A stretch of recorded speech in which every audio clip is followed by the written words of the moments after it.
Hello guys. आज हम class 12 political science का चैप्टर 1 का थर्ड पार्ट पढ़ेंगे, जिसमें है गुट निरपेक्षता। गुट निरपेक्षता कब शुरू हुआ था?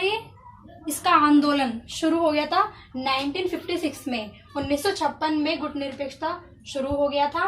और इसका अर्थ क्या है? गुट निरपेक्षता का मतलब ही क्या होता है कि गुट निरपेक्षता का मतलब होता है कि दोनों महाशक्तियों से अलग रहना।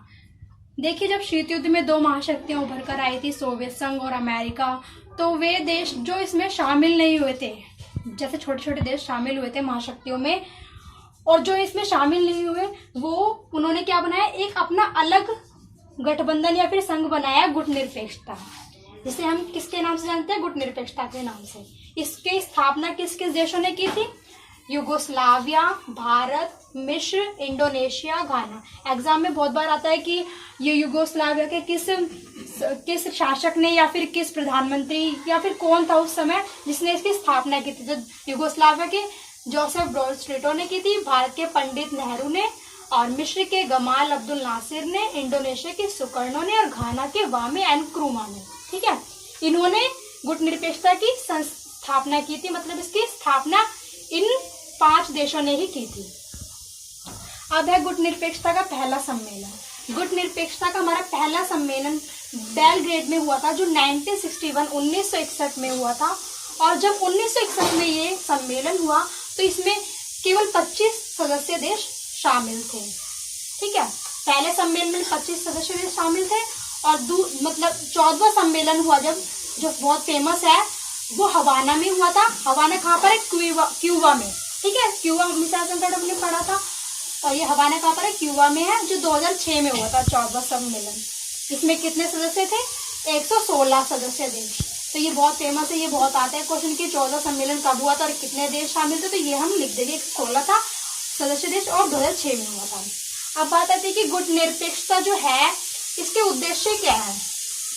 ठीक है, इसके उद्देश्य ये है कि अपने विचार और अपने नियम रखना। जो ये देश थे, ये क्या थे? नव स्वतंत्र देश थे। मतलब कि ये अभी अभी इन्हें गुलामी से आज़ादी मिली थी, तो इनके पास सिर्फ केवल एक ही इनके मतलब एक ही रास्ता था जिससे वापस ये अपने विचार रख सके, अपनी नीति बनाए और अपने नियम रखें, जिससे ये भी अमेरिका और सोवियत संघ जैसे देशों की तरह इनकी अच्छी आर्थिक स्थिति हो।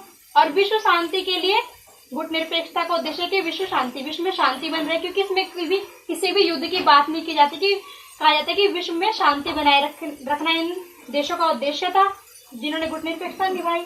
और विश्व पर्यावरण की रक्षा, मतलब कि विश्व में जो पर्यावरण है उसकी रक्षा करना, मतलब ऐसे कोई से भी कदम नहीं उठाना जिससे युद्ध शुरू हो या फिर युद्ध जैसी स्थिति पनपे। ठीक है, तो ये उद्देश्य थे, अपने विचार, अपने नियम, विश्व शांति, विश्व पर्यावरण की रक्षा। अब हम पढ़ेंगे कि जब भारत ने गुट निरपेक्षता को अपनाया तो उससे क्या लाभ हुए। अब देखो, इन्होंने अपनाया होगा तो लाभ भी हुए होंगे, क्योंकि जब ये उसमें शामिल हुए महाशक्तियों में तो इनको कुछ ना कुछ तो लाभ हो जाए। तो इसमें गए गुट निरपेक्षता में, तो गुट निरपेक्षता से भारत को लाभ हुआ था कि ये भारत अपने फैसले स्वतंत्र होकर लेने लगा, और अपने हितों की रक्षा, उसके जो भी हित थे, उसके फायदे थे, उसमें उसकी रक्षा होने लगी। कोई भी देश उस पर आक्रमण नहीं करता था और जिससे वो बचा रहता था। यदि एक महाशक्ति खिलाफ हो तो वे दूसरे में जा सकता है। ठीक है, यदि कोई, देखो, अगर वो अभी गुट निरपेक्षता में शामिल है, अगर अमेरिका उसकी सहायता नहीं करता तो दूसरा देश तो शामिल है, दूसरा देश जो महाशक्ति है वो उसकी सहायता कर देगा, तो इससे इसको ये भी फायदा हुआ, ये वाला फायदा भी हो। अब है गुलामी से बचा रहा। गुलामी से बचा रहा मतलब कि जब ये गुट निरपेक्षता में चला गया तो कोई भी महाशक्ति में शामिल नहीं हुआ, और इससे इसकी देश की अखंडता भी बनी रही। किस देश की? भारत को। ये भारत के लाभ बता रहे हैं कि फैसले स्वतंत्र लेने लगा, अपने हितों की रक्षा और गुलामी से बचा रहा। अब है कि गुट निरपेक्षता है वो क्या पृथकतावाद या तटस्थता है? मतलब जो दो नियम है, एक पृथकतावाद का मतलब होता है कि अपने आप को अंतर्राष्ट्रीय मामलों से काट कर रखना, मतलब कि अंतर्राष्ट्रीय स्तर पर जो भी फैसले लिए जा रहे हैं उसमें अपनी भागीदारी ना देना। तो इसका ठीक है, ये इसका मतलब है कि अपने फैसले ना देना या अपनी कोई राय ना देना। ठीक है, और तटस्थता क्या है? युद्ध में शामिल ना होने की नीति का पालन, मतलब कि युद्ध में बिल्कुल भी शामिल ना होना, तटस्थता, बिल्कुल तत्पर बने रहना, उसमें शामिल ही ना होना। और पृथकतावाद, अपने आप को काट के रखना अंतर्राष्ट्रीय मामलों से। तो ये दोनों नियम थे, ये पृथकतावाद और तटस्थता, ये दोनों गुटनिरपेक्षता में हमें नहीं देखने को मिले। ठीक है, कभी भी आता है कि गुटनिरपेक्षता पृथकतावाद थी, नहीं, क्योंकि इसमें कभी कभी जो देश थे छोटे मोटे या फिर नवसदन देश थे वो भी इसमें शामिल हुए गुटनिरपेक्षता में। तो ना तो वो पृथकतावाद की नीति अपनाता था, ना तो तटस्थता की। ठीक है गाइस, अब है भारत की गुटनिरपेक्षता की आलोचना।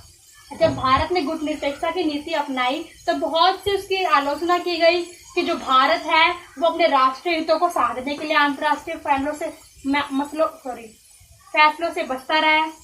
ठीक है, और भारत का व्यवहार स्थिर नहीं है। तो ये दो आलोचनाएं की जाती है कि राष्ट्रीय हित को साधने के लिए अंतर्राष्ट्रीय फैसलों से बचा रहा भारत, इसको अपनाकर, गुटनिरपेक्षता को अपनाकर, और भारत का व्यवहार स्थिर नहीं रहा क्योंकि भारत ने क्या करा, सोवियत संघ से मित्रता की संधि की, जिससे इसे लगता है कि भारत जब गुटनिरपेक्षता में है तो उसे ऐसा नहीं करना चाहिए था, उसे दोनों ही महाशक्ति से दूर रहना चाहिए था, जबकि उसने ऐसा नहीं किया। तो इसकी आलोचना की जाती है कि उसने संधि क्यों की मित्रता की। तो ये भारत का जो व्यवहार है हमेशा स्थिर नहीं रहा, कभी वो अमेरिका में जाता रहा, कभी सोवियत में। ठीक है, ये सेकंड पॉइंट आपको समझ में आ गया। फर्स्ट पॉइंट में यह है कि आप अंतर्राष्ट्रीय मामलों से बचता रहा है, फैसले लेने से बचता रहा वो। ठीक है, अब हो गया हमारा व्यवहार स्थिर नहीं रहा। ठीक है guys, hope you like my video and subscribe my channel. Next video को देखने के लिए बने रहें। Thank you.